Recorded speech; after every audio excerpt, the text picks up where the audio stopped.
Tema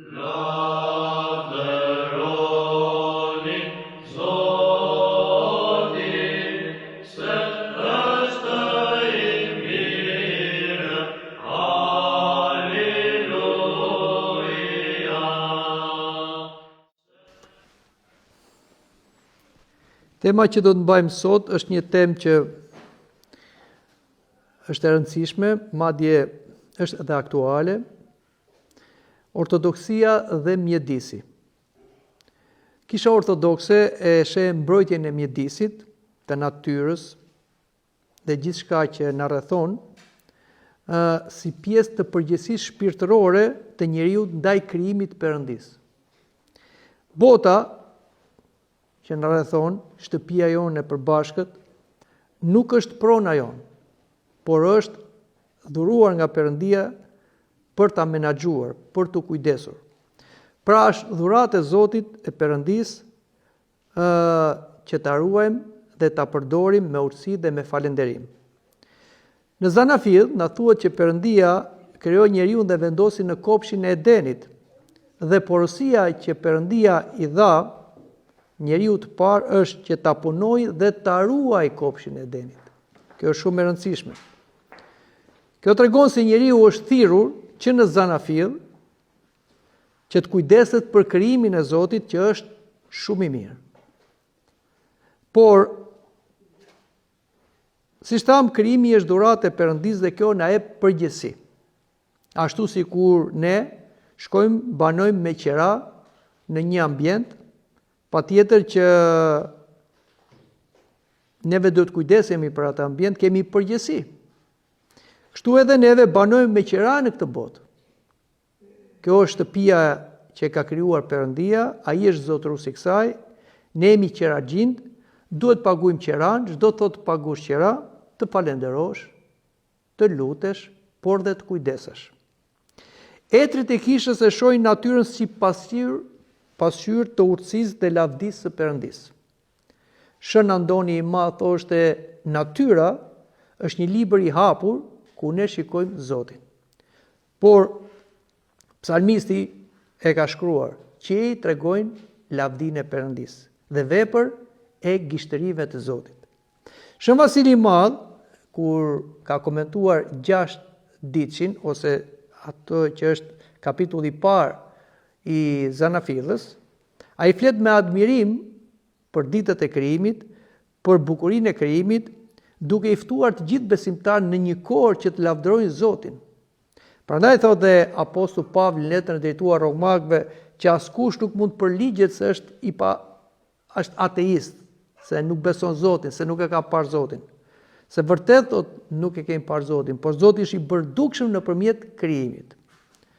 Shën Maksim Rrëfysi mëson se njeriu është të thirrur të bashkojë krijimin me Perëndin përmes falënderimit dhe shenjtërimit të jetës së tij.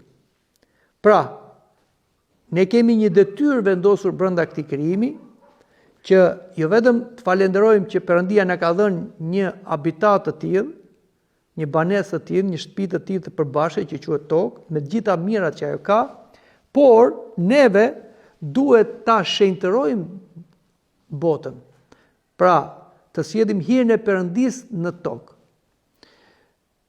Sipas mësimit ortodoks, problemet mjedisore që fatkeqësisht i shikojmë dhe në kohrat e sotme, ndotja e atmosferës, ujit, bimësisë, e cila ka vështirësuar jetën tonë, por dhe gjithë natyrës, patjetër që është përgjegjësia e neve, e njerëzve.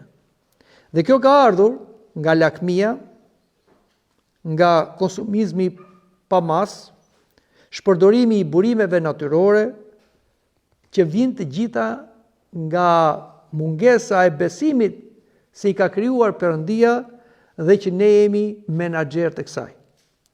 Pra, kriza ekologjike që është sot në botë, që sipas shkencëtarëve, ata që merren me natyrën, thonë që në qoftë se vazhdojmë me këtë trend, dhe me thënë për të prishur natyrën, ekuilibrin natyror, jeta në tokë do të jetë e vështirë, ndoshta dhe e pamundur. Por e gjithë kjo krizë nuk është vetëm një krizë që vjen nga mungesa e teknologjisë ose vështirësive ekonomike. Është një krizë shpirtërore. Pra njeriu është i prishur në këtë brez shpirtërisht, nuk ka frikë Perëndie, kështu që ai dhe nuk kujdeset për natyrën, por e dëmton atë pa kriter, si një mall pa Zot. Patriku Bartolomeo i Konstantinopojës, që është një nga figurat e klerikëve të lartë në kishën tonë ortodokse, që ka ndikuar shumë për ruajtjen e mjedisit, madje quhet edhe Patriku i Gjelbër, thotë të dëmtosh krijimin është mëkat. Ai ka bërë thirrje për pendim, për përmbajtje dhe respekt ndaj natyrës si pjesë e krijimit të Zotit, por që është një, si them, mënyrë e jetesës së krishterë. Pra, të jesh i krishter nuk do thot vetëm të adhurosh Zotin, po të jesh i krishter do thot të kujdesesh dhe për natyrën. Dhe kjo është detyra që na ka lënë neve Zoti, dhe jo njerëzve të botës që nuk e njohin Zotin, që e shkatrojnë natyrën, faunën dhe gjithçka që ajo ka, sepse ata nuk besojnë se është një krijues dhe nuk besojnë se janë me qira këtu në tokë. Po besojnë se ka ardhur nga rastësia, vetë ata janë të rastësishëm, mund të bëjnë gjithçka, të shkatrojnë gjithçka dhe gjithçka të shkojnë në humbje. Prandaj, Kisha ortodokse edhe në jetën e saj asketike që kemi ne, si që jemi edhe në kohë kreshmës, që kemi një vetë përmbajtje nga ushqimet, kjo na nxit të kujdesim edhe për natyrën. Të kemi një konsum të matur të gjërave natyrore, shmangje të shpërdorimeve, respekt për krijesat dhe gjithmonë falënderim për dhuratat e Perëndisë në natyrë. Një krishter ortodoks, siç pretendojnë të jemi dhe neve, nuk e adhuron natyrën. Pra këtu duhet kemi kujdes, sepse dëgjojmë disa njerëz që dhe fjalën adhurim nuk din ta përdorin. Dhe për treguar se i pëlqen diçka, një natyrë ose një objekt ose një dëshirë ose një profesion, unë thotë e adhuroj atë. Po s'mund të themi ne adhurojmë natyrën. Pavarësisht se natyra është e bukur, s'mund të adhurojmë qiellin. Ne adhurojmë atë që krijoi dhe ri në qiell, Zotin. Ose nuk mund të adhurojmë bimët, lulet, kafshët e gjithçka që ajo ka, sepse ato janë krijesa. Adhurimi i natyrës tregon primitivitet dhe bie në mëkatin e apostazisë dhe të blasfemisë dhe të kthehen në paganizëm. Në pagan, në njeri ignorant që adhuron krijesën në vend të krijuesit, që është i bekuar në jetëve amin. Por, pavarësisht se ne nuk adhurojmë natyrën, neve na takon si bijë të Perëndisë. Si bijë të Perëndisë, si ikona të Krishtit, të kujdesemi për natyrën. Dhe i krishteri e respekton natyrën, sepse tham, është krijimi i Perëndisë. Çfarë thot psalmisti? Të Zotit është toka dhe gjithçka është në të. Prandaj, kujdesi për mjedisin është një shprehje dashurisë që kemi ne ndaj Perëndisë, po edhe ndaj njeriut që ka krijuar Perëndia dhe gjithçka që u krijua për njeriu. Ashtu si neve kur duam një person, duam edhe objektet e tij që ai si them i pëlqen, madje i nderojmë këto objekte se ka lidhje me personin. E njëjta gjë është dhe kur jemi në natyrë. Pra, ne i nderojmë ose më mirë themi kujdesemi për krijimin, sepse krijimi na çon te krijuesi. E para njëherë çfarë duhet bëjë një krishter ortodoks? Duhet të lutet jo vetëm për njerëzit, por dhe për natyrën. Kisha ortodokse ka lutje, sidomos në liturgjinë ynore që është lutja zyrtare e kishës. Të lutemi për begatinë e pemëve të dheut, për kohë të mirë, për ujin, për ajrin, për frytet e saj. Madje kisha e shenjtëron natyrën. Ne marrim ujin dhe uji bëhet i shenjtëruar. marrin vajin po ashtu bëhet shenjtëruar, marrin bukën dhe verën po ashtu shenjtërohen dhe kthehen në trup dhe gjak të Krishtit, për t'i dhënë vlerën e duhur natyrës, si mbajtëse të hirit të Perëndis. Por nuk mjafton vetëm lutja, sepse lutja nuk e zëvendëson veprimin dashamirës që ne duhet kemi ndaj natyrës. Kështu që i krishteri merr dhe veprime konkrete në mbrojtje të natyrës. Tham që shumë dëme mjedisore sot lidhen me lakmin, shpërdorimin dhe konsumizmin e tepruar. Kurse i krishteri, ndryshe nga njerëzit e botës, thirrjet të jetojnë me vetëpërmbajtje, falënderim dhe me kujdes dhe mirë menaxhim të burimeve të Perëndis që Zoti ja ka dhënë për këtë jetë. Duhet të mbrojmë të mirën e përbashkët. Ne jemi në tokë si njerëz, por jemi të ndarë në vende ndryshme, dhe këtu po flasim konkretisht edhe për vendin tonë, për Shqipërinë, që pavarësisht se është një vend i vogël, por është një vend i bukur, që Zoti e ka stolisur me çdo gjë. Me male, me fusha, me det, me ujëra, me bukuri të rralla, që shumë na i lakmojnë. Edhe pse i kemi të pakta, duan dhe na i marrin. Nuk duhet të çuditemi për këtë. Prandaj dhe historia e këtij populli është të mbushur me njerëz të cilët luftuan dhe derdhën në gjakun për të ruajtur atë dheun. Kur flasim për atë dheun, flasim për diçka në nocion abstrakt. Flasim për territorin ku ne jetojmë sot.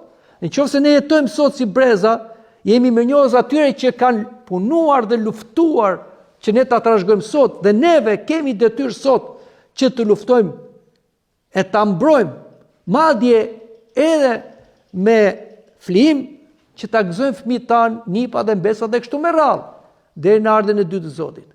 Kjo është përgjegjësia që kemi për atë dheun. Prandaj dhe Kisha ortodokse është i vetmi komunitet që nderon ata që ranë për fe dhe ata që ranë për atë dhe. Kjo është shumë e rëndësishme. Pra shikoni sa duhet kujdesemi. Dhe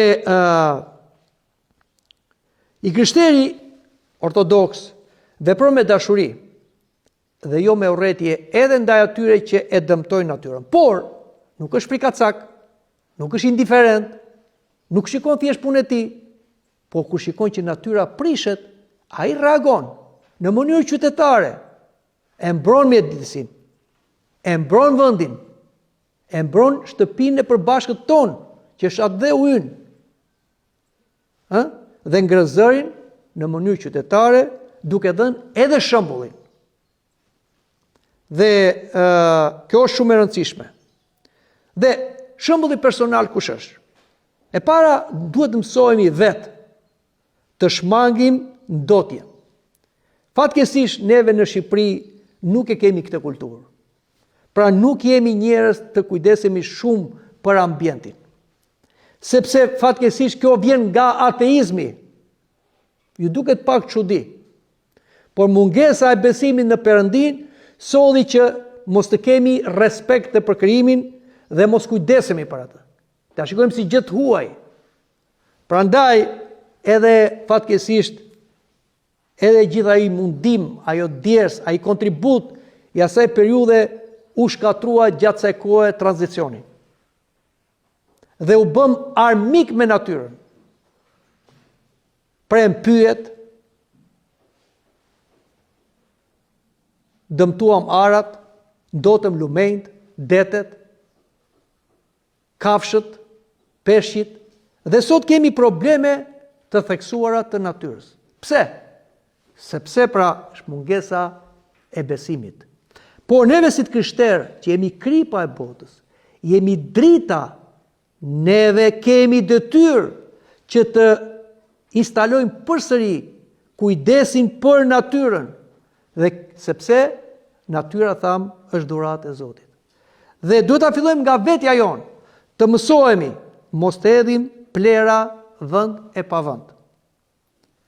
Të mos e shpërdorojmë ato burimet, ujin ose dhe ushqimet e tepërta, të mbajmë si thash pastër mjedisin dhe të marrin pjesë në nisma për pastrimin dhe mbrojtjen e natyrës. Pra, ne si të krishterë ortodoks kemi një detyrë. Edhe sot në Shqipëri ka disa ditë që njerëzit po protestojnë. Një ndër arsyet e kësaj proteste ishte mbrojtja e natyrës. Nuk është çështje politike kjo. Kjo është çështje për të mbrojtur faunën dhe natyrën, që është pronë e përbashkët. Është pasuri kombëtare. Kështu që, nëse je krishter, s'mund të jesh indiferent. Por dhe ti duhet ta ngrish zërin. Dhe neve e ngrem zërin jo vetëm si qytetar, por dhe si besimtar. Aq më tepër kur problemi i ndërhyrjes në natyrë lidhet edhe me besimin ton, sepse në atë vend, siç e dim, në Zvërnec, është një manastir, është manastiri i Shërmërisë. Dhe ai vend është i bekuar dhe i shenjtëruar aty. Është ishull i kundërtuar kisha, një mrekulli natyrore, që është jo vetëm një e bukuri, por është mrekulli, sepse është çudi edhe për ata që merren me botanikën se si lulëzon një ishull aq i madh në një pyll aq të dëndur. Është një mrekulli, e ka bërë Zoti për treguar lavdinë e tij, që ne kur shkojmë në atë vend, duke parë natyrën, lavdërojmë Zotin. Dhe nuk duhet ta lejojmë që ai vend për arsye të ndryshme të dëmtohet,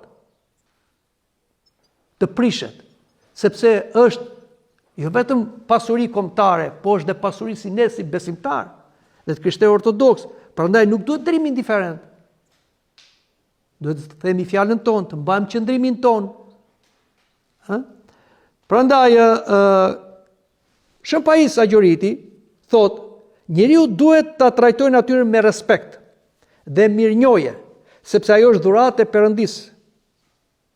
Kur e duam krijuesin, mësojmë të duam dhe të kujdesemi, të respektojmë, më mirë të themi, dhe krijimin e tij. Sepse dashuria është për Zotin dhe për njeriun, kurse për krijesën, për krijimin është respekt dhe kujdesje. Prandaj, reagimi i krishterit për problemet e natyrës e para është lutja. E dyta është pendimi, që ai duhet bëjë dhe për gabimet e veta. Reflektimi nga ana e vet personale, dëshmia tek të tjerët dhe ngritja e fjalës, qëndrimi për ta mbrojtur natyrën kur ajo dëmtohet. Le të themi disa histori nga jetët e shenjtorëve se sa të ndjeshëm ishin me natyrën. E filloj me Shën Pais Agjoritin. Shën Pais Agjoriti, siç e dim, jetonte në malin e shenjtë dhe kishte një dashuri të veçantë për pyjet, pemët, kafshët. Ai tregonte një herë se disa murq nga pakujdesia prisnin degët dhe dëmtonin bimët pa nevojë. Shenjtori i këshilloi: mos e shkatroni kot krijimin e Perëndisë. Çdo gjë ka vendin dhe qëllimin e saj. Kjo na ndodh dhe neve, kalojmë rrugës, fusim një deg kot peme, ose i bie me shelm një lule ose diçka tjetër. Kjo duket si një veprim kështu si i kot. Jo, nuk është i kot.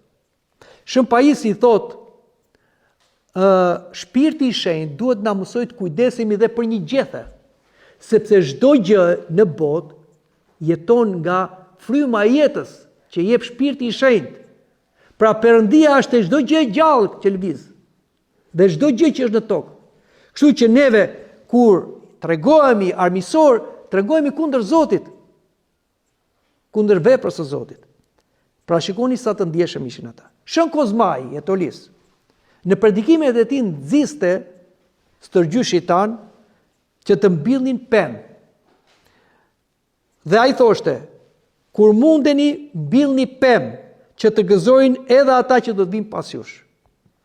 Pra, Shën Kozmai thoshte, kur njerëzve t'ju largohet për kujdesja ndaj pemëve, do vi fundi i botës. Fatkeqësisht në Shqipëri kjo ka ndodhur, kemi prerë pyje pafund. Por dhe në botë sot ka një armiqësi ndaj pyjeve për të fituar sipërfaqe për të industri e diçka tjetër dhe po ikin pemët që janë mushkria e botës. Por pema ose familja e drurve, ne duhet jemi shumë miqësor, se nëpërmjet drurit na erdhi shpëtimi. Drurit të kryqit, apo jo? Prandaj dhe Zoti e ka dhënë drurin për një të mirë shumë të madhe. Jo vetëm që me anë të drurit ai na çoi përsëri në parajs, me drurit të kryqit, por drurin e ka dhënë për të na dhënë oksigjenin, për të na dhënë fruta, për të na dhënë hijen, për të na dhënë rreshjet e për tjera për një gjë shumë madhe. Pra duhet kemi dashuri për pemët. Dhe shumë probleme, shumë erozione, shumë shira, shumë përmbytje vinë sepse ka shpyllëzime të mëdha. A kuptoni gjërat janë të lidhura? Ai pra Shën Kozmaj nxiste të mbidhen pemë dhe të përkujdeseshin për to. Pra, përkujdesja për pemët ishte shprehje dashurisë për krijuesin. Por jo vetëm për pemët, jo vetëm për bimët, por shenjtorët na kanë treguar shembull për kujdesje dhe për kafshët. Tregohet një herë se Shën Serafimi pa në vendin ku ai asketizonte njëri, ishte njëri i egër, por ai e zbuti duke dhënë nga ushqimi i tij. Dhe ariu u bë shumë i dashur. Madje kur erdhën disa pelegrinë thuhet atje, u trembën. Po ai tha mos keni frikë. Ariu ishte shumë i butë sepse ishte zbutur nga hiri i shenjtorit. Ose kemi një rast nga Shën Jerasimi, Jordaniti, i cili gjeti në shkretir një luan dhe në këmbën e luanit ishte futur një gjëmb i madh. Luani kërkoi ndihmë. Shenjtori ja hoqi gjëmbin luanit dhe luani nga minjoi shkonte pas si manar. Dhe e vuri luanin të qëndronte në manastir, madje të ishte dorë nga ushqimi shtazor dhe të ushqej me bukë. Pra u zbut luani, u ndryshua natyra. Kjo nuk do thotë se luani ka logjik ose ariu ka logjik, po kjo do thotë se shenjtorët kthehen si Adami në Eden, që ishte caktuar nga Perëndia të viste rregull te kafshët, që të gjithë kafshët që konin tek Adami merrnin aromën e krijuesit, sepse Adami ishte ikona e krijuesit. Ishte ambasadori i Zotit. Dhe arsyeja që kafshët na sulmojnë neve dhe janë armiqësorë me ne, di pse? Sepse neve nuk mbajmë aromë e Adamit. Vim aromë e Adamit të rënë, e atij që shkatrovi me mëkat kopshin e Edenit dhe gjithë botën. Prandaj kafshët na sulmojnë. Dhe kundërta, kur neve besojmë në Zotin dhe kur neve shenjtërohemi, kafshët zbuten. Shën Pais Agjoriti ushqente me qumësh një gjarpër. Kur erdhën ca pelegrinë dhe pan gjarpër u tmerruan. Po pse tha, çfarë është gjarpri? Gjarpri nuk është i keq, sepse aty flitet për djallin që hyn në gjarpër. Gjarpri në vetvete është i mirë. Por kjo armiqësia që kemi ne me kafshët, që i sulmojnë dhe ato na sulmojnë, vjen për shkak të mëkatit. Prandaj dhe shenjtorët e restaurojnë natyrën me prezencën e tyre dhe kujdesen për natyrën. E kthejnë natyrën ashtu siç ishte në armoni përpara se të binin në mëkat. Pra, i themi të gjitha këto se ne si krishterë kemi detyrë pra të kujdesemi dhe ta shenjtërojmë natyrën. Ta kthejmë atë ashtu siç ishte, e mirë dhe shumë e mirë, dhe kjo bëhet duke shenjtëruar vetveten dhe duke kujdesur për natyrën. Pra, të kemi kujdes dhe mos jemi indiferent për natyrën. Sepse Shën Jakovi thot, ai që di të bëjë të mirën dhe nuk e bën mëkat. Pra, ne kur shikojmë diçka që dëmton natyrën, mos jemi indiferent. Ecën në rrugë, shikon një fëmijë që shkul një pemë. Tash më duhet mua. Po pse s'të duhet ty? Thuaj, mos e bëj. O shikon një njerëz që dëmton diçka natyrore që është edhe komunitetit, foli. Ose siç njerëzit jashtë janë më të interesuar, janë më sensibël, janë më ndjeshëm, marrin dhe i formojnë edhe, si them, ato organizmat për mbrojtur natyrën dhe janë më të disiplinuar. Tute ne ka një lloj indiferencë të madhe. Po kë po prishim neve? Po prishim shtëpinë tonë të përbashkët. Prandaj duhet të kujdesemi për natyrën. Dhe kjo është detyra jonë si të krishterë. Në qoftë se ne nuk kujdesemi për natyrën, mos kujtoni se kjo nuk ka lidhje me shpëtimin tonë. Kur shkojmë përpara Zotit, Zoti do na kërkojë llogari jo vetëm në mënyrën se si jetuam, se si zbatuam porositë në lidhje me atë dhe me njëri tjetrin, por dhe si u kujdesëm për natyrën. Madje do dënohen ata njerëz, por dhe të krishterë madje më shumë, se ai që shërbëtori që di vullnetin e Zotërisë dhe nuk e bën do dënohet më shumë se ai që nuk di dhe bëri gabim.